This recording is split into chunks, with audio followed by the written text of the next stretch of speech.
Risk of Higher Interest Rates by www.profitableinvestingtips.com. With another strong labor report, unemployment down to 5%, the Fed is probably going to raise interest rates next month. CNBC reports that U.S. bonds fall in expectation of a rate hike. U.S. sovereign bonds declined on Monday, following European and Asian bonds, lower as global markets prepare for a hike in interest rates by the U.S. Federal Reserve next month. Yields on benchmark 10-year Treasury notes rose to 2.3576% on Monday, up from 2.333%. Bond prices and yields move inversely. 30-year Treasury bonds yielded 3.1229%, up from 3.090%. The bond market expects higher rates and lower valuation of bonds currently held, but the risk of higher interest rates is more widely spread and includes U.S. stocks. U.S. stocks. The recent mini-rally has put the U.S. stock market back on track, right? Maybe that is not the case. Companies with investment-grade credit rating are being bid up, and those with worse credit and seen as at risk are in decline.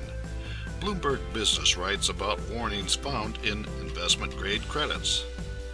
Across the Standard & Poor's 500 index, evidence has surfaced that the stresses that blew into credit markets this summer have changed the way Americans view stocks.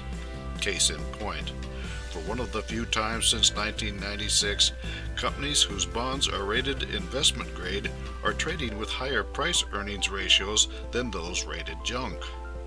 Concern about credit quality provided the prologue to the stock market's 11% decline in August, and unlike the swoon itself, it hasn't gone away.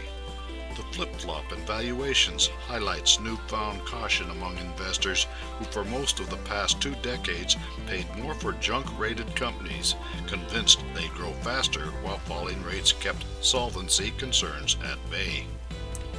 The point is that the cost of doing business, borrowing, is about to go up for companies that can least afford it. The expectation that stocks with speculative credit ratings will outperform blue chips seems to be going away as blue chips are being bid up in expectation of higher interest rates. The consensus on investors to flee to quality and dump junk is a measure of the risk of higher interest rates. So when will this happen, and how high will rates go? U.S. Federal Reserve. The U.S. job market turned in a great month, which means the Fed is likely to raise interest rates, according to the Washington Post. The economy's course is steady and true, said Chris Rupke, chief financial economist at MUFG Union Bank. The reasons for Fed caution and delay are falling to the wayside, as this economic expansion is the real deal. The probability that the central bank will move at its next meeting in December jumped to nearly 75% on Friday, according to futures markets, up from roughly even odds a week ago. Barclays reined in its forecast for March 2016 to December. Famed investor Bill Gross of Janus Capital was unequivocal, telling Bloomberg TV he believes the chances are almost 100% that the yellow light changes in December to bright green. Watch the rate of inflation if you want to know how fast and how high interest rates will be raised.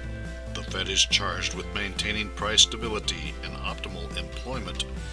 Interest rates that are too high and go up too fast may stifle inflation, but will also put people out of work.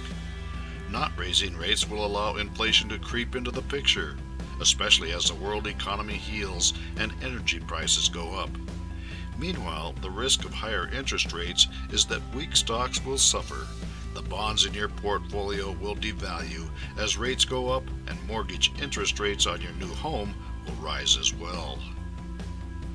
For more insights and useful information about investments and investing, visit www.profitableinvestingtips.com.